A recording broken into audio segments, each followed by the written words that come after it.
La plupart des gens présument que la Bible a beaucoup à dire sur la souillure des hommes. Et c'est vrai. C'est aussi vrai que le vocabulaire biblique sur le sujet semble étrange à notre époque où les gens ne sont pas familiers des mots comme péché, iniquité ou transgression. Ainsi, le point de vue de la Bible sur la condition humaine est souvent ignoré ou qualifié de vieux et de dépassé. C'est assez regrettable, car par ces mots, les auteurs bibliques proposent un examen profond de la nature humaine. L'iniquité décrit un comportement tordu, tandis que le péché se rapporte à un échec moral. Quant à la transgression, c'est un mot fascinant que vous n'avez sûrement pas utilisé récemment dans une conversation. Alors, parlons-en un peu. Dans l'Ancien Testament en hébreu, le nom est pécha et le verbe pacha. Et dans le Nouveau, le mot grec est paraptoma.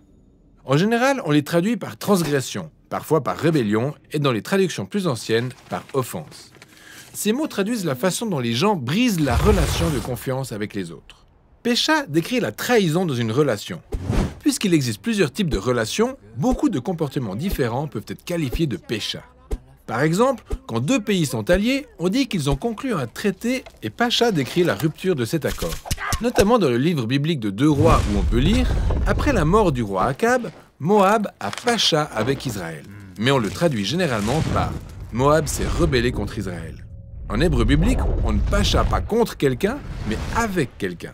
C'est-à-dire qu'on abuse de la confiance de cette personne. Le même principe se dégage d'une loi de l'Ancien Testament sur le vol. Si un Israélite est en voyage et que quelqu'un s'introduit dans sa maison et lui dérobe quelque chose, c'est du vol. Mais dans le cas où le voleur est son voisin, c'est pécha, car c'est quelqu'un à qui il est supposé avoir confiance. Ou bien dans l'histoire où Jacob fuit son oncle Laban. Laban accuse Jacob d'avoir volé des statues d'idoles. Il fouille toutes les affaires de Jacob et ne trouve rien.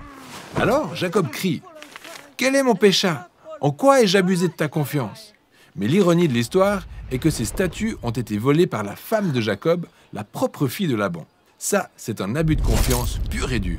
Ainsi, quand on parle de pécha, ça implique une personne ou un groupe qui abuse de la confiance de l'autre personne ou groupe. Et c'est un mot assez courant dans la Bible, parce qu'il résume la longue histoire de la relation en dents de scie entre Dieu et les Israélites. Au mont Sinaï, ils avaient accepté d'adorer uniquement leur Dieu et de prendre soin des pauvres qui se trouvent au milieu d'eux. Mais ils ne l'ont pas fait. De ce fait, Dieu a suscité des prophètes pour les mettre face à leurs responsabilités. Comme Michée l'a dit, « Mais moi, je suis rempli de force, de l'Esprit de l'Éternel. Je suis rempli de justice et de vigueur pour faire connaître à Jacob son pécha. » Ou le prophète Amos qui a accusé les Israélites de pécha, en particulier par l'idolâtrie et la vente des pauvres pour quelques malheureux sous. Il a aussi accusé d'autres nations, comme Tyr, qui ont profité de la capture de villes entières pour les réduire ensuite en esclavage, ou les Ammonites pour avoir tué des innocents afin d'étendre leurs frontières.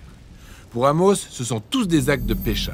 Ils rompent la confiance universelle qui existe entre tous les hommes créés à l'image de Dieu. Il a vu ses dirigeants ignorer ou justifier les mauvais traitements infligés à leurs semblables au nom de la raison d'État ou d'une économie de croissance, mais pour Amos, c'était purement et simplement une trahison de la race humaine.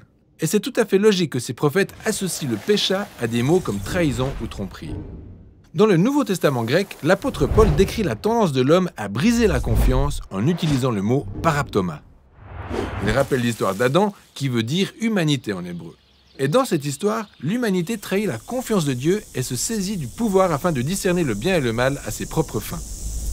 Paul appelle ça le paraptoma d'Adam. En d'autres termes, l'humain a rompu la relation de confiance avec Dieu et aussi avec ses semblables. Ce qui complique les rapports entre humains marqués par une succession de trahisons et de dommages relationnels, menant à la violence et à la mort. Mais pour Paul, ce n'est pas tout. Il dit « Beaucoup sont morts à cause du paraptoma de ce seul homme. Mais la grâce de Dieu est bien plus grande et le don qu'il a accordé gratuitement à beaucoup par un seul homme, Jésus-Christ, est bien plus important. » Au lieu de laisser l'humanité s'autodétruire par la trahison, Dieu a suscité un homme qui a laissé notre pécha atteindre son paroxysme. Ici, Paul retrace le portrait fait par le prophète Ésaïe du serviteur meurtri, qui n'a posé aucun acte de violence et sur les lèvres duquel ne s'est trouvé aucune trahison, mais qui a été compté parmi les pachas parce qu'il a porté le péché de beaucoup et qu'il a intercédé en leur faveur. Et c'est ce qui est surprenant dans l'histoire de la Bible, que la réaction de Dieu face aux pachas et aux paraptomas de l'humanité soit de prendre notre place lui-même et de se montrer digne de confiance pour notre compte. Les apôtres affirment qu'en Jésus, Dieu s'est chargé de notre trahison afin d'initier un nouvel avenir et une nouvelle race humaine, une race digne de confiance caractérisée par la fidélité et l'intégrité. Jésus était et demeure de cette race et c'est le genre d'humain qu'il veut reproduire alors qu'il conduit fidèlement notre monde vers la nouvelle création. Et c'est ça, la fascinante histoire autour du mot biblique qu'est la transgression.